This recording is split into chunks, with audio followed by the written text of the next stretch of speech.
If you were Minority Report, go into my brain and just like look at my vision of the last 2 minutes, you would be, oh, how bad you would feel. Yeah, I wouldn't like what I would see for sure. You wouldn't. You would be Samantha Morton in that water. Oh my God, right.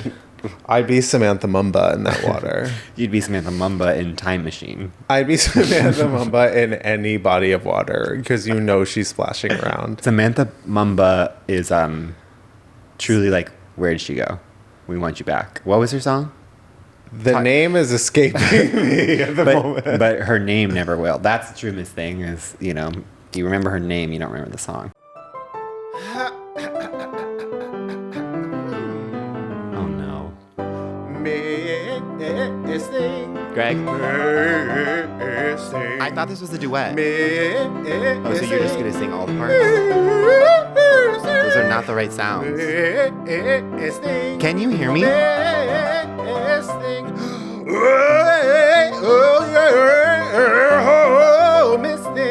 Bonk. Welcome to Miss Thing. I'm Greg. And I'm Tim. And this is a podcast that celebrates and appreciates the missed things of the past, present, and future. Yeah, in every episode, we take a key moment from our Miss Thing's storied career and do what we do best, which is make it all about us. We were talking about eras before the podcast for no particular reason, actually, but I was going to say to you that I'm in my forgetting song lyrics era. Well, I never know the lyrics unless it's actually playing. Yeah, or not knowing lyrics in the first place. Yeah. The song that is like the main culprit right now is Golden from K-pop Demon Hunters. Oh. Have you seen it yet? No, I've like seen it in the background, but I have not actually, clicked on it and pressed play. But I've heard that it's like amazing music. No, and it's like extremely popular. It's literally the #1 movie. It beat Weapons. Yeah, well, Netflix like just put it out like a sing-along version of it. It's like the High School Musical of 2025. It really is. I mean, it's good. It's a really fun movie, and the music is really good. And there's like the main song, Golden. It's so fun. Playing it constantly. We're going up. It's our moment. Okay, I love that. Bibbidi bobbidi bolden, giggity gotta golden. Whoa, that's what I sing. Now the thing is, that could be the song to me. I think those are the lyrics, actually. Okay. You know what else is in my head? Have you seen the girl on TikTok who is doing how I imagine different Snapchat filters would react to things? No. But I love that. Oh my God. And she has this one like where it's like the face of like, it's such like a British girl, like total like lips and veneers and whatever. And she just keeps going, moaning, moaning in all the videos. And like that has permeated like my TikTok feed. It's permeated my brain. And I'm huge on Snapchat filter comedy.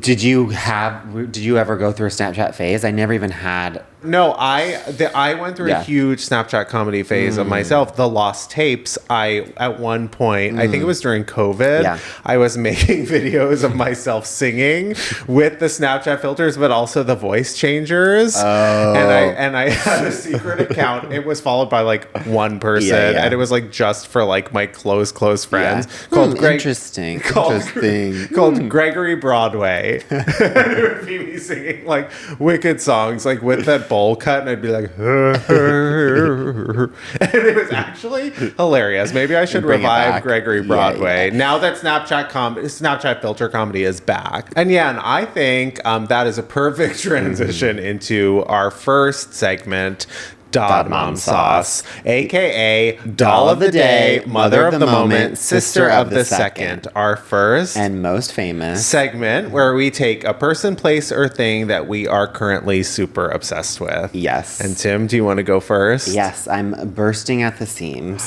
because my Dod Mom Sauce is not going to be a surprise. It's kind of like the world's Dod Mom Sauce, which is this week, Taylor Swift and Travis Kelce got engaged. The prophecy has been fulfilled. Mm-hmm. I know you couldn't sleep last night. You're so excited. I am I'm so thrilled. I'm happy for them. I am bracing myself for what the immediate future holds. Listen, this is one of those things where it's like, it's so rare that there's something that just like, it feels like it's just positivity. It's just like, everyone is just like, there's just all around that topic, I feel like is just like love. It just feels like good energy. And that feels nice to put out into the world in this crappy time.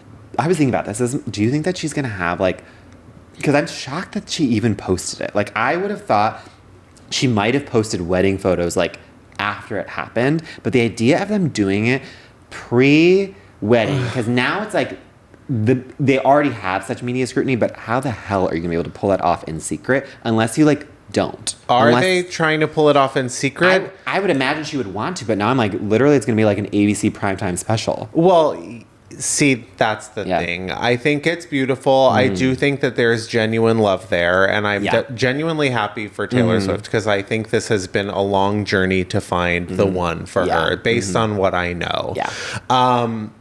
And I think that Travis Kelce is someone with his own career, with his own money, with his own ambitions. And they're kind of like, I mean, he's making his foray into acting, which is, I wish him well.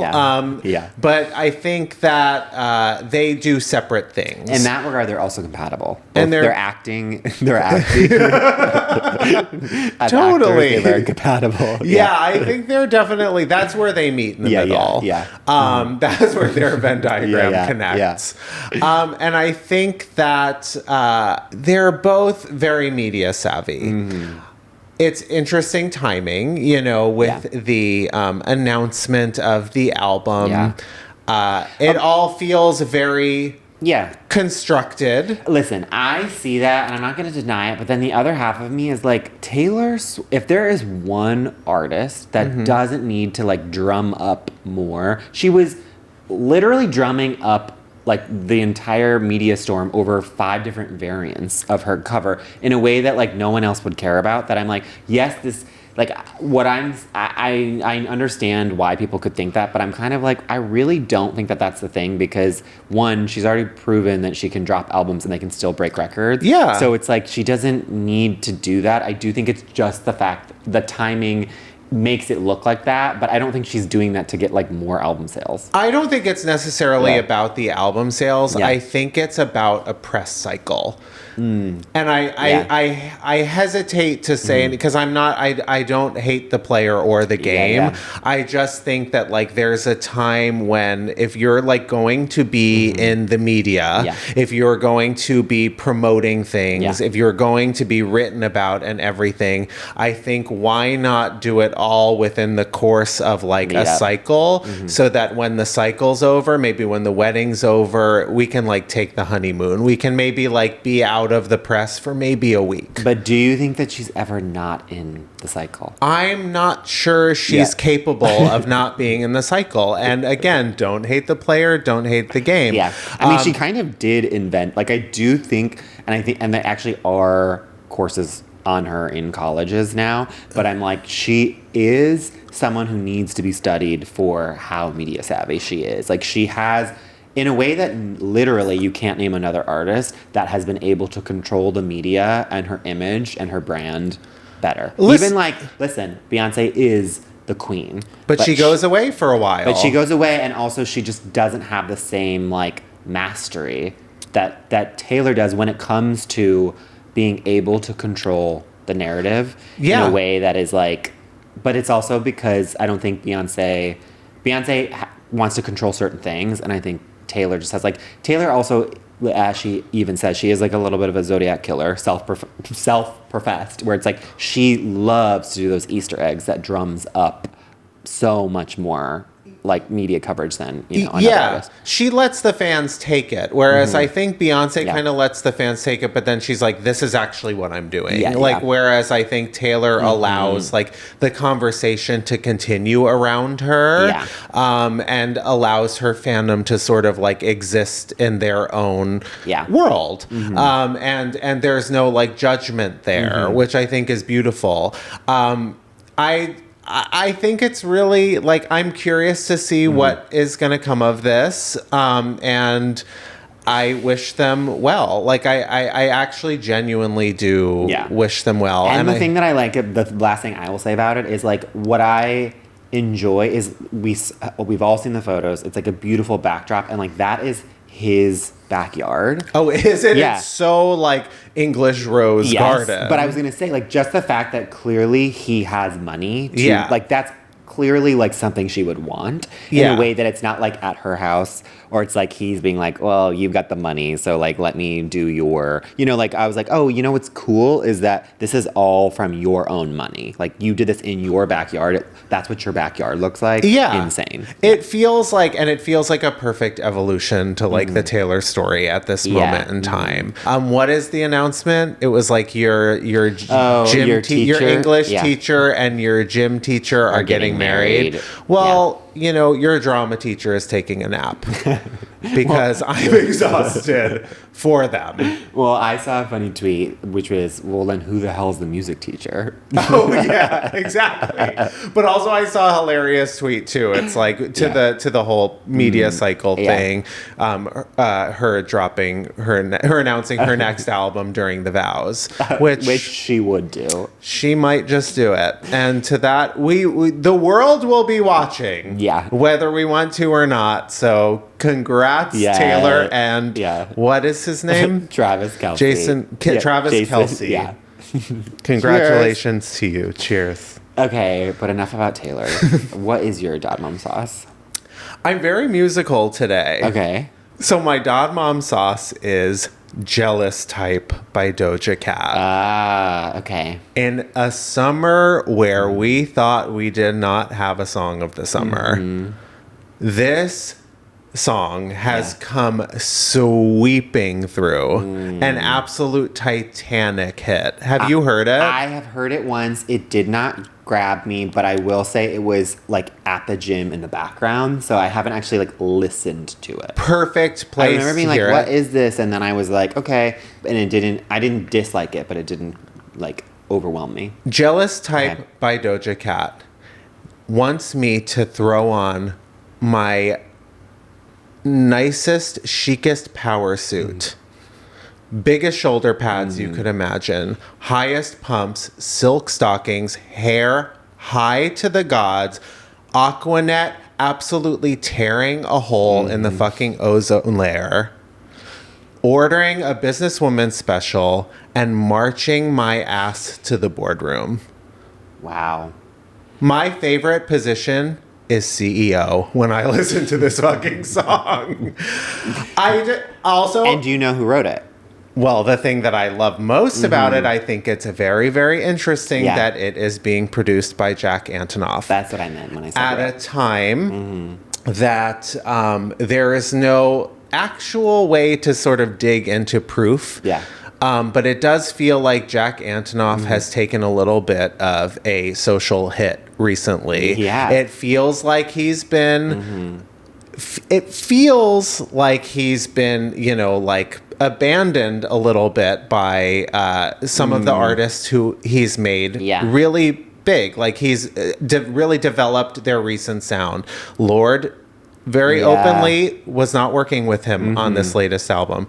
Taylor is not working with him on her latest album. And I feel like a lot of what he did for them was sort of slow down their sound a little bit. And I wonder how much of like, it's a combo platter, right? It's artistry. And I think the work that they did together was beautiful, but you were sort of it maybe felt like you were feeling pressure from the fandom too. Yeah. To work with someone new. And I just think it's very interesting that Jack Antonoff and Doja Cat made this absolute pussy popper of a song. Well, the interesting thing, and this is what I always say, because people come after Jack, and I'm kind of like, let's look at the facts. If there is another contender for Song of the Summer, it's his other song, which is Man-Child by Sabrina Carpenter.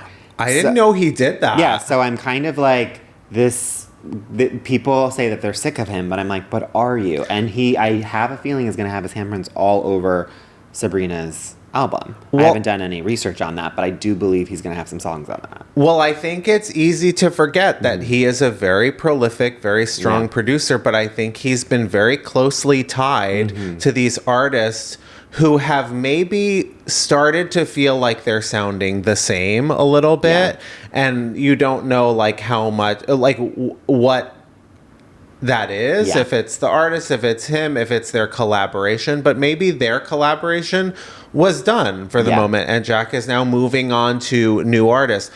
Sabrina is a very interesting artist. Doja Cat, love her or hate her, I will always like watch what she's doing. She's fascinating. And if this is the new era, if this is like what we have to look forward to for her new album, I am so excited. I have to re-listen to it. It's been on my like to-do list of like, and that's actually so annoying because I was at the gym the other day and I couldn't think of what to listen to. Well, it's 2 minutes long. Okay. Yeah, it doesn't take up too much time. I don't like a 2-minute song because I want them to be longer. And then all of a sudden you're just like playing it over and over again. And then all of a sudden it's going to be your number one song played that year. And you're like, no, it's just because it's too short. And with that.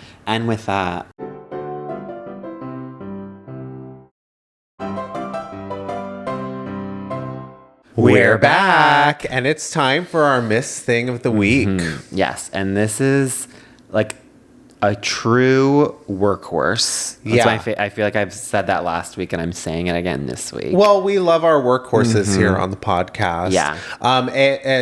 A very like unique comedic voice. And actually a very good dramatic actress as well. She's just really been having a moment these past few years. And let's get into it. This past few decade, but yes, to get right into it. Our Miss Thing of the Week is Aubrey Plaza. Plaza or Plaza? I think that's just my Chicago accent coming out, but yeah. Yeah, Plaza. That made me feel unsettled. It's Plaza, but I just say Plaza. It's the A's. And this is like the Aubrey Plaza dynamic. The Aubrey Plaza dynamic. It's kind of like off kilter. It's a little sit in your discomfort comedy. She is also someone who can't help but be herself, and so everyone is drawn to her. Like famously, I feel like I know that like there's the famous audition story where she wasn't auditioning for Parks and Rec and she like went in and was like was mean to Mike Schur and then like got the part, you know? And I feel like that's kind of her shtick, but she's also so nice and caring at the same time. It's just kind of like, I don't give a fuck about what you think, so I'm just going to be myself. She is the type of person, she said this, I saw Amy Poehler's podcast where it's like, she is such a cat. She's so cat energy. She is so cat energy. Oh my God. And before you had the Gen Z stare, she is the millennial stare. Absolutely. Like your workplace best friend / nemesis. You never know like if she loves you or hates you, but you're always trying to impress her. That is so true. And it's so like, if you lock eyes with her, like if you're in a work meeting or you're in some sort of setting and you lock eyes and you guys have a moment, it's the best part of your day. You're going to burst out laughing and then you're going to look like a mess, but she can hold it in. Yeah. She can hold it in. She'll like smirk, but she'll get away with it because you're causing the scene. Yeah. But she's also, I think the other thing, people kind of write her off as being this deadpan, like one note, or they did for a while. And then it's like, well, let's just get into the credits because it's like she has proven herself that she is way more than that. Obviously, the big one, Parks and Recreation. Yeah. What's what made her. But then the other another recent big one, I'm saying White Lotus. But that's what I'm saying. That's now what we know her as or whatever. But what made her was Parks and Rec. Oh, absolutely. Yeah. And then it's like, and then she proved herself. But White Lotus is skipping. That is so much. It's like literally. But White Lotus felt like a culmination in a lot of ways. And I mean, it's also the beginning in so many other ways. Yeah. But like, she's the first person. Like, she was on second season of White Lotus, and as soon as she was announced, you're like, oh, she's perfect. Yeah, she's perfect for that show. And she is that.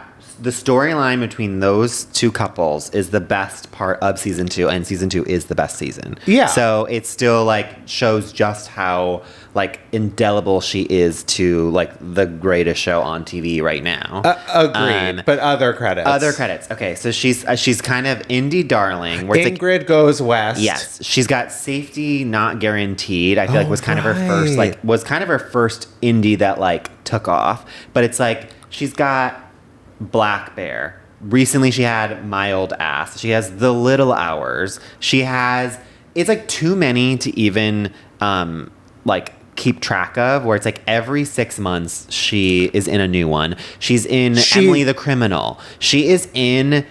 Well, she's literally, as you're listing these credits, I'm just sitting here going, she's literally so Sundance. So she's Sundance darling. She is Sundance, which is a place that I saw her once. You were at Sundance? I went to Sundance twice. I mean, obviously I had nothing to promote, but I have gone to Sundance twice. Aubrey Plaza also... There's two people, there are two celebrities that, like, for a period of time, I quite literally saw, like, every time I left the house. Where? Aubrey Plaza was one of them. I love how I immediately went where. I'm like, where did you see her? Well, I saw her at the park at the Utah airport in Salt Lake City. I saw her at LAX. I sat next to her at lunch once. Like, there was a period of time where I was seeing her constantly, and right around the same time, I was also seeing James Franco everywhere. And they were in Dirty Grandpa together. Maybe not. That's Zac Efron. I'm not so clear on. But you can't even. And I know I'm forgetting like a million. She's been in so many.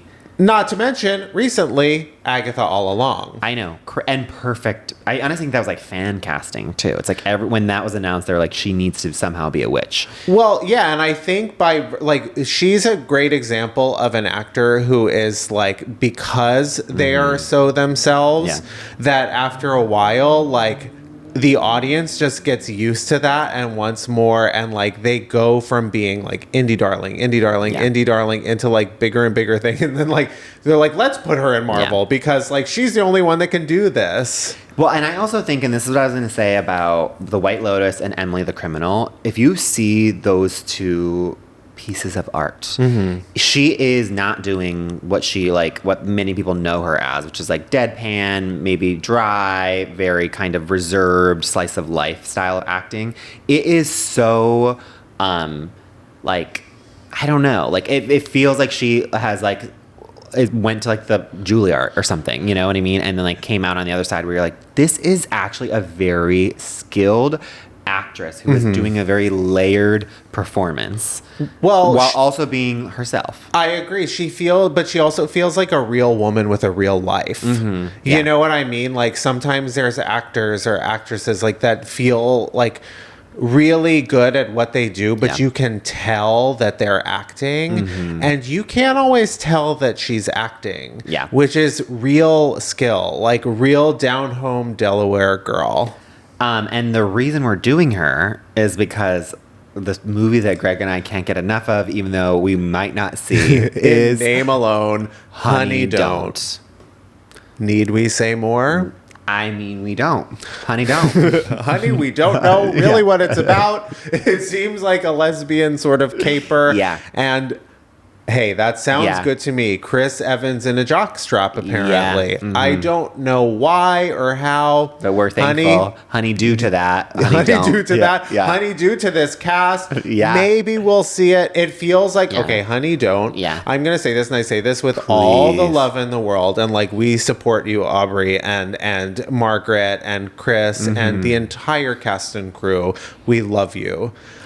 There is no movie that is more, I will watch that when it's on HBO, than Honey Don't. Oh, interesting. Although I do think it'll be on Peacock. I was just I didn't want to negate my sister, but I was like, I don't think it's going to be on HBO. Yeah. But I will watch it on streaming. Yeah. That to me is so, when you get your Amazon like digital reward, you know, and you get like your money that you're like, oh, I guess I would rent that because I've got like $3 that are going to expire.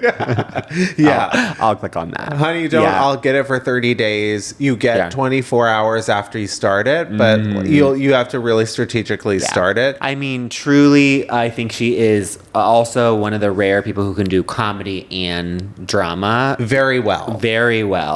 And it's just also universally loved, just like us.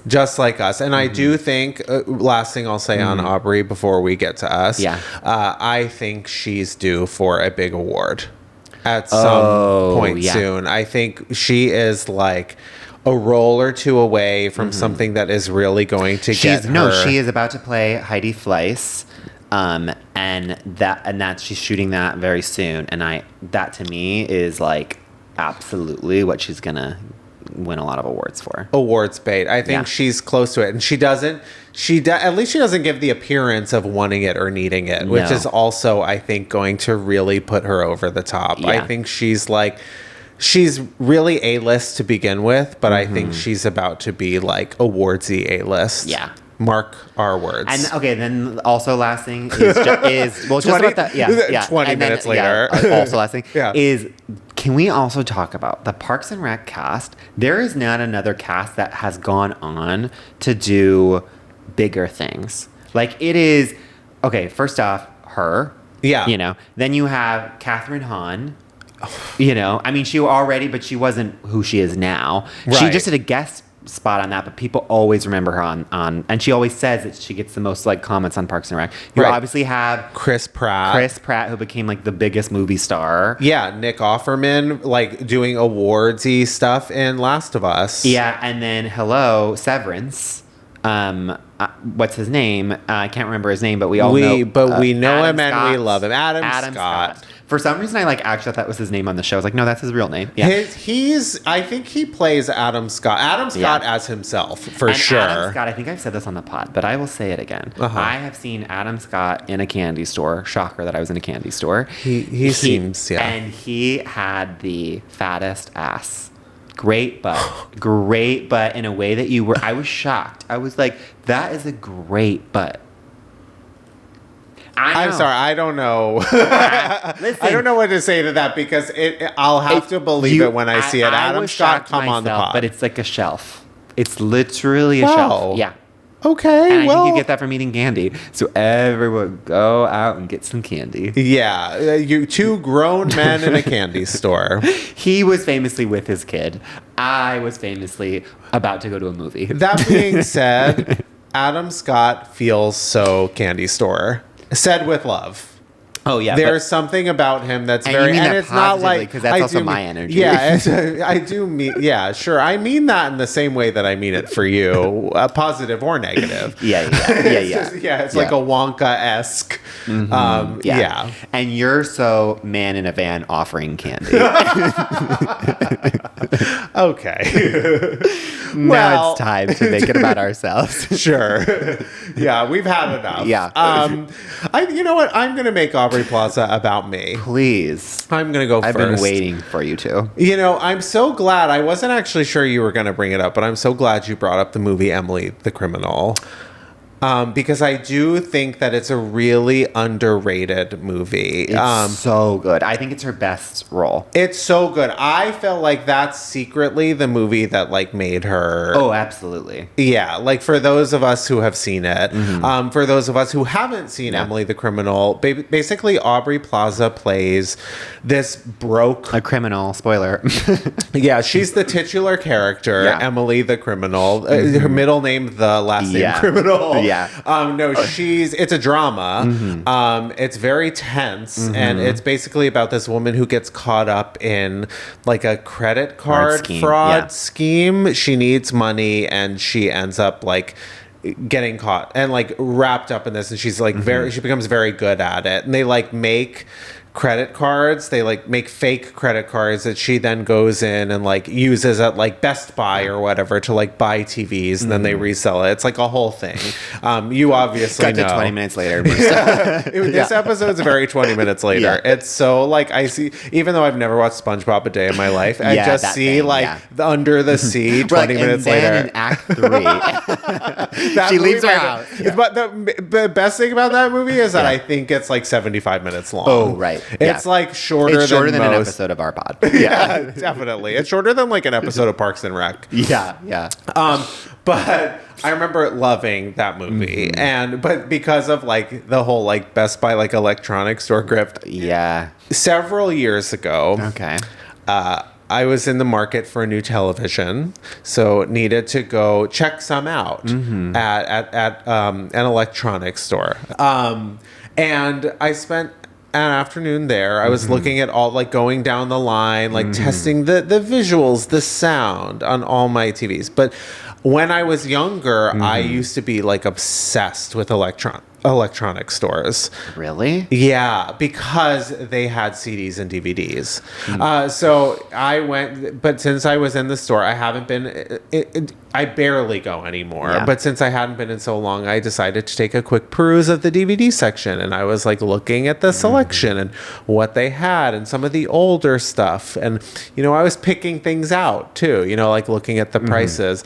And I took 2 out.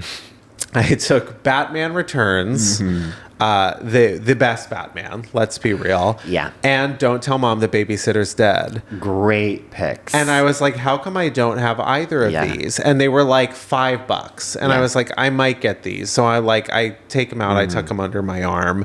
I go back. I'm looking Put 'em at in your the pants. Yeah. I go back. I'm looking back at the TVs. We do our thing. Maybe 20 minutes later, we're done. Like we're walking out, walk past security right at the front, head out to the car. Yeah. I get out to the car. I realize I still have those DVDs. Didn't pay for them. Yeah. Goody two shoes over here. I'm like, I'm out of the parking lot, like looking around. I'm like, the police are going to tackle me. Yeah. This is horrible. Like Your husband's actually calling the police. I have gotten myself in a situation that I am like not going to be able to like escape from. Yeah. 2 $5 DVDs. Yeah. And I'm like, oh my God, what do I do? What do I do? But they're probably like begging people. They're like, just please take these. I get in the car. I drive away. Yeah. I'm like, this is horrible. You actually like recline all the way back so that no one can see you. All afternoon. I'm like looking over my shoulder. Yeah. I'm looking at my phone. I'm expecting a phone call. Like I'm expecting the police You're to come. expecting like a silver alert. For you, it would be a silver alert. Well, I didn't get that. That didn't come. Yeah. But I'm fully expecting, Beauty and the Beast barricade the door down. Yeah. I couldn't sleep that night. I'm like, energetically, this is going to come back to me. This is horrible. Like, I'm going to be arrested. They have photos of me up in the store. I'm never going to be allowed to show my face there again. Yeah. I get up the next morning. I'm like, I'm going back to the store. I'm going back to the store. I roll up. I go to like the front. Hands up. Hands in the air. Pre-cuffed. Ready to just like click that in. So I go to the guy at the front. I go, I am so sorry. I'm so embarrassed. I'm humiliated to admit. I don't know what happened. I just walked out of the store with these yesterday. I hand him Batman Returns and Don't Tell Mom the Babysitter's Dead, $4.99 label. He goes, oh, that's okay. You didn't have to go back here for that. And he takes them. He's like, thanks, though. Yeah. He goes, you know what? Actually, you take them. Hands them right back to me. I walked out of the store, conscious, get tackled, conscious, completely clean. Yeah. At least I went back. Sitting at home, maybe like a month or two later, I'm like, hey, you know what? I should watch one of those movies. One of those new movies I got. I don't have a DVD player. I had no way of watching them. The entire time you're telling the story, I was like, do you have a DVD? I mean, I have a DVD player still to this day, which is crazy, but only because we used to get screeners. Yeah. And then they would be, and you'd be like, well, how am I going to watch this? But now they don't even, this past year, they didn't send us any. Honora did. Oh, right. Honora did. Yeah, they were basically like begging anyone to watch it. But so I went to go watch it. I didn't even have a DVD player. I had one, but I forgot that it hadn't worked. Like it didn't work. So there was actually like no reason for me to have it. So actually then I threw out the DVD player because it hadn't worked for maybe years. You did say something that struck me, which is that Batman Returns is the best one. Is Batman Returns Michelle Nicole Pfeiffer? Kidman? Oh. Batman Forever is Nicole Kidman, where she plays Dr. Chase Meridian. Okay, yeah. And famously, my favorite Batman is and Robin. Mr. Freeze, Poison Ivy, Uma Thurman. So camp. Yeah. And I know that one's really out there. But I was gonna say, like, bring back those Batmans. Like the bat, like actually, obviously, like the ones with Christian Bale are like the best ones or whatever. I don't necessarily think so. No. Wow. I feel comfortable saying that on the podcast. I think they're excellent movies. Yeah. The Dark Knight trilogy, I think they are excellent. I think Christopher Nolan did an amazing job, but I am Burton or bust when it comes to Batman. Wow. I'm whoever did the George Schumacher Clooney ones too. I like Joel Schumacher. Well, first off, the any of the ones in the 2010s are trash. And I'm okay saying that's the one with like Ben Affleck as Batman. Oh, those are not part of the conversation. And for me, listen, Christopher Nolan is like the best director of all time, but Batman Rises or whatever, is that the third one? The last one. I'm like, really, this one. I'm so sorry, but I need to understand the villain, and I cannot understand Bane at all. Like his voice or his motivations, babe. Nothing about it. The only thing that was good about that third one was Anne Hathaway in that catsuit. And has the worst death scene of all time. And Marion Cotillard's death scene, I was going to say, is my favorite part. Yeah. But have you seen the Robert Pattinson Batman? Oh. Fucking love that. I know you Matt loved Reeves that one. Absolutely ate and left no crumbs. Okay, well, that is something that I watched on HBO 10 minutes at a time for like 3 months. And at the end of it, I was like, okay. Well, it's 7.5 hours long. It is so long. How do you make Aubrey Plaza all about you? Well, we're soul sisters because I'm also going to talk about Emily the Criminal. Because Emily the Criminal is, in my opinion, which is saying a lot because of The White Lotus, but I think it's her best work. I agree. If there's one movie you're going to go watch of hers, make it that. Us absolutely standing. I bet the Jennifer shows were not expecting us to absolutely stand Emily the Criminal. Jennifer shows watch and let us know what you think. She should have won an award for that. She should have won a Sundance award for that. I'm sure she was up for whatever at Sundance with that one. Okay, but so when I think of Aubrey, I think of that movie. Which also makes me think, and also kind of White Lotus, because that was in Italy, which takes me back to my days of studying abroad. I was 19. And my spring break, I decided to go with my friend Michelle to Rome. And we were going to do Rome and Venice, and I'm literally so old now that I can't even remember the third city that we went to. Right. Florence. Venice, you're naming parts of LA. yeah, exactly. Yeah. That's how well traveled you are. Exactly. Culver City. Yeah. And so what I remember is we had that whole study abroad semester where you go to so many different countries, and so you don't have that much money, but also you can, especially when you're 19, you're staying in hostels, you're not spending, you're trying to save money as much as, so you can stretch your dollar as long as you can. Right. The famous thing about Europe is that you can get around so easily. Exactly. Yeah. So we take a flight to Rome, and we were like, okay, how do we save money? Because we're about to do 3 cities in 8 days, and we're spending a lot of money. And so we were like, you know what? We get in at 2 a.m. Do we really need to pay for a hostel? Oh, let's just sleep on the airport floor. So we ended up laying on the ground. It was literally, the most painful thing ever. Michelle was so mad that I had convinced her to do this. She was like, never in my life are we sleeping on an airport floor again. Yeah. And I was like, it's not the preferred sleep method. It's not, even at 19. Even when you're young and nubile and can bounce back, we were struggling. Yeah. And so we're that's irreparable damage on the back. Yeah, actually, it's truly you need a year's worth of massages. And so we power through the first day, and as we're walking throughout the city, it's also, Rome is a very spread out, very like LA, where it's you can walk it, but also it's you need to take some transportation if you want to get to all the things you want to see in a short amount of time. Right. It's kind of old buildings taking up a lot of space, and then you have it's like Vegas, it's big ass buildings that are a mile long. Absolutely. But so we get on the bus, and we pay the $250 for the bus ticket. Right. And then as we're doing it, we see that not a single other person is showing a bus pass or doing it. And so then I was turned to Michelle and was like, do we not have to pay for this? No one is is this just a thing? Why are we paying for this? And then she was like, well, they're going to ask for our ticket when we get off. So then we get off at our stop, Nothing. No one asked. And we're like, what the hell? So then, like, a couple hours later, we're coming back. We, again, buy a bus ticket. Nothing. And so I like turned around and I was like, well, let's just stop buying bus tickets. Like, we don't need to buy a bus ticket. And she was like, Tim, do you see that sign in big bold that says like €200 fine if you get caught for not buying a bus ticket?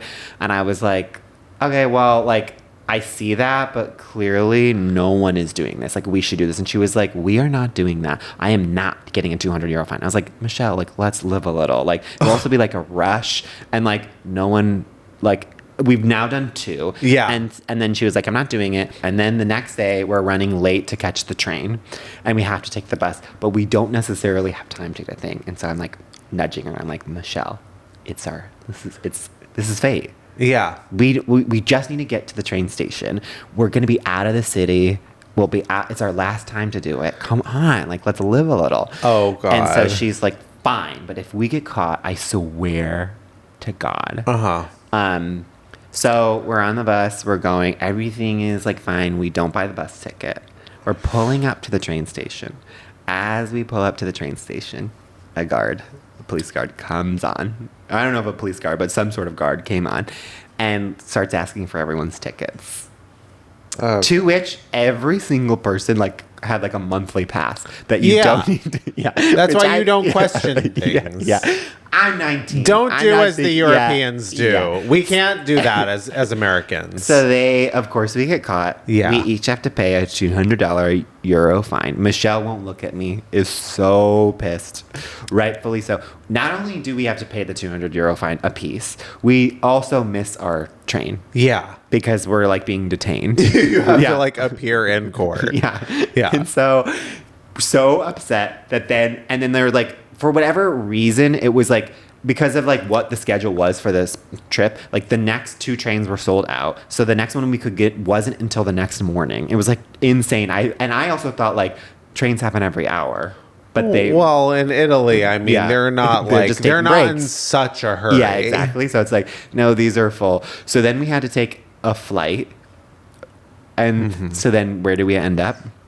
At the airport. Back on the floor of the airport. Exactly. So and €200 less. €200. And each. I was trying to be like, isn't this fun? Michelle, like, come on. Oh. I just want to say, we are still friends to this day. That is shocking. But it was a rough Florence trip. And then by the time I got to Venice, I had turned it around, I had bought enough, bottles of wine. But my brief tenure as a criminal, sort of started and ended in Rome. And that's why we're doing this podcast, to pay off that trip for Michelle. Yeah, well. exactly. I'm on the hook for Michelle. Yeah. So hopefully in a couple years we'll pay it off. Yeah. We're slowly but surely. And we're going to go to break because I have to call my parole officer.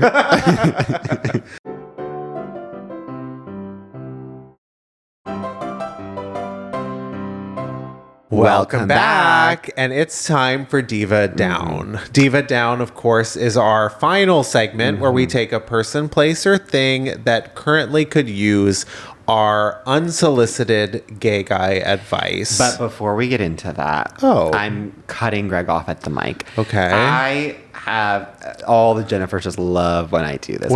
I have a mystery flavor. I wanted to do this early in the episode, but there is a mystery flavor that I bought of LaCroix. It's not LaCroix. It's like a LaCroix offshoot. Oh, and no. I just want to see if you can guess what the flavor is. So I'm currently hiding it in a koozie, and so Greg can't see what it is, and then I just want him to open it and then guess and also see what your reaction is. Wow, it's covered in a Miller Lite Pride koozie. Yeah, my parents got me a Miller Lite Pride koozie. From the last year that Miller Lite or any brand celebrated Pride, which was probably 2 years ago. I will crack this. I hope you wiped the lip, as all Jennifers should know. Greg, I'm terrified of like the rat poop on the lips. Yeah. Okay, don't look at it too hard. Just take a sip. I'm really scared because I think LaCroix is poison. It's not actually LaCroix. Okay. And nothing but love to LaCroix. LaCroix sponsor us. Okay, I'm good. I would die. I actually would love that too. Okay, he took his first sip. He is having a reaction. It's Jennifer, really sweet. It's really soda-esque. Yeah, what do you think it is? It's got kind of like candy cane vibes. Okay, I'm going to say think of summer. Think of a summer staple. To me, honestly, Yeah. it tastes like carnival cotton candy. So close. Really? It's not close at all, but okay. Let me taste again. yeah. I think it's actually like repulsive but addictive at the same time. It's disgusting, and Yeah. it's like cream soda-esque in the sense that like it's a first sipper where it all hits you at once. Yeah. Okay. It's bubble gum. Okay, so close actually. You know I hate gum. No, it's Rocket Pop. It's like the red, white, and blue popsicle. Oh, that's absolutely disgusting and poisonous, and I can't believe you made me drink that. I literally poisoned you. Yeah. I wiped off the rat poison and then made you drink poison. It's really not okay that you made me drink that. That being Diva said, down you. I fully collapsed. Yeah. This is definitely, if they're saying this is sugar free, that's a lie. This is like cancer in a can. Yeah, exactly. And that being said, sponsor us. of course, whoever Miller Lite, also feel free. Yeah. But speaking of cancer in a can, our diva down is Crumbl Cookies.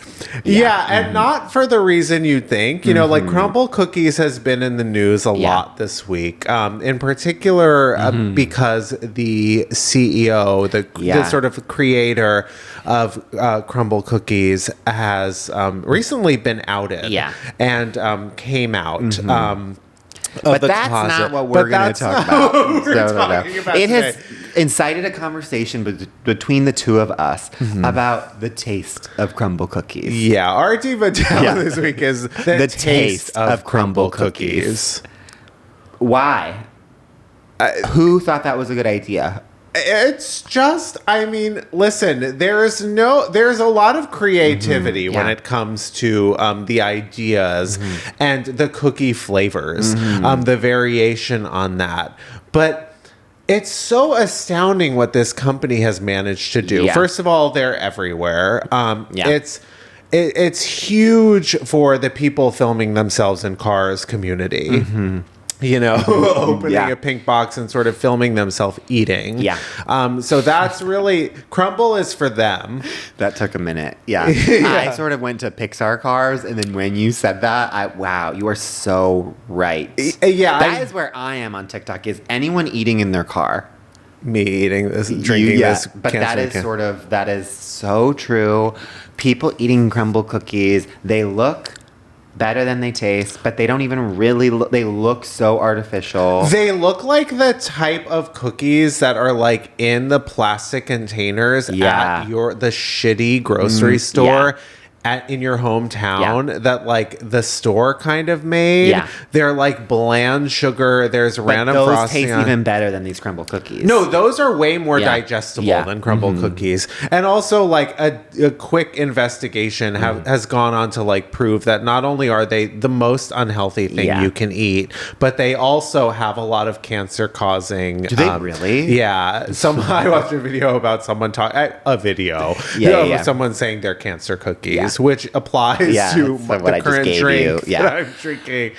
I couldn't agree with you more, where I'm sort of like, as someone who loves cookies. And loves the trashiest kind of cookies, too. Someone who wants, like, I will go to the grocery store and get those crappy cookies. I will try the weirdest flavor out there. Same. And those cookies are like, and also especially because I don't know, but it's like those are not cheap cookies, you know? No, they're so expensive. And so then you're like, this for that?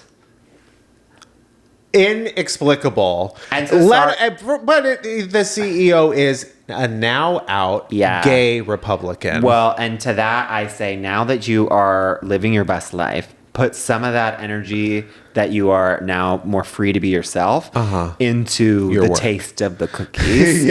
We wish you well on your journey, but some of that journey needs to be focused on the cookies.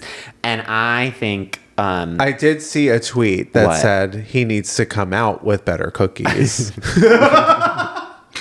Literally, truer words have not been spoken. That's my advice right there. Yeah. You know? There you have it. My advice is also like switch at factories and like at everything, because it sounds like whatever the process is, it's not good. Well, I agree. Yeah. I think it started at the top. Mm-hmm. Yeah. But I agree. I think that let's spend a little less time on product development in terms of flavors and making abomination flavors. Yeah. And I think let's just like refocus. Let's look at the ingredients list. Let's look at the product, the bake itself. Yeah. Fix that. And then I think you're golden. I mean, it won't just be people sitting in cars filming themselves eating those cookies. It could be you and me. And then, but this is making me think of, the best cookie of all time, which is an Oreo, in my opinion. And so what I just want to ask, one flavor. Well, now they have others. No, I was about to say, you might have just answered my question. Are you a regular Oreo girly or are you a double stuff? I'm C, mega stuff. There's also quadruple stuff. I haven't seen that. I know there's a mega stuff. Whenever I find myself at like a Target, which is not recently, let me be clear, or a sort of like big box regular grocery store, I go I go to the Oreo aisle because I never have them. And that's actually what it should not be called the cookie aisle. It should be called the Oreo aisle. Honey, I'm not looking at anything else. I'm going right past regular. Yeah. I mean, who has the time? I'm going past double. I'm going to mega. If they have mega and if mega's on sale, I'm getting 3 boxes. Wow. And then, this is crazy. Okay. This is actually fucking disgusting. Okay. This is so Crumbl Cookie of me. I'm going to take them. I'm going to unscrew them. Yeah. I'm going to do a double mega stuffed. It's like this thick. That is disgusting, and I need to try it. Oh, my God. But I would say... It only tastes good behind the wheel of a car. And while a camera is on you, front-facing. For your TikTok fans. What I like about what you're saying is that, and I think I'm in the minority, which is I think that the best part of an Oreo is the stuffing. Oh, of course. And it's vegan, apparently. Yeah. Oh, you vegans?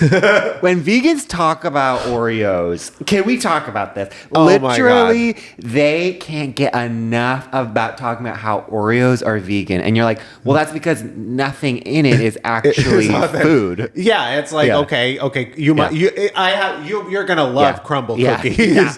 I remember being on a trip with a vegan who that was their whole personality. And nothing but love and light to vegans, but it love all the tends vegans, to be. But their lunches quite often were just like a sleeve of Oreos. I'm not kidding you. And I've met many a vegan who loves Oreos. Hey, listen, I'm about to transition. Have I got a diet for you? Yeah. Anyways, with that, follow us if you don't. Yeah. I mean, on Instagram and TikTok at MissThingThePod. And on YouTube at MissThingThePod. Give us 5 stars and above. Yeah. Comment. Yeah, you can comment your favorite Oreo flavor, style. If you're an Oreo cakester, which if that's the case, well, I'm Seek sorry. help. Yeah, exactly. but comment that. We will shout you out. And if you have a Crumbl cookie you like, or do the now infamous comment, Margaret Qualley is honey don't. Please. And with that, Cynthia, I'm sure you've got stuff going on, and we are listening, loving. We will see you next week. Bye. Miss Thing Podcast is created, executive produced, and hosted by Greg Trimmer and Tim Zientek. It's produced and edited by Benji Simons, with cover art and additional creative support by Claude Zeins. Follow us on TikTok and Instagram at MissThingThePod. New episodes drop every Tuesday. Watch on YouTube or listen on Spotify, Apple Podcasts, or wherever you get your podcasts. Please subscribe, rate, and review, but only raves. Strictly 5 stars and above. Follow Greg at Greg Trimmer and Tim at Tim_Zientek on all social media. Bonk.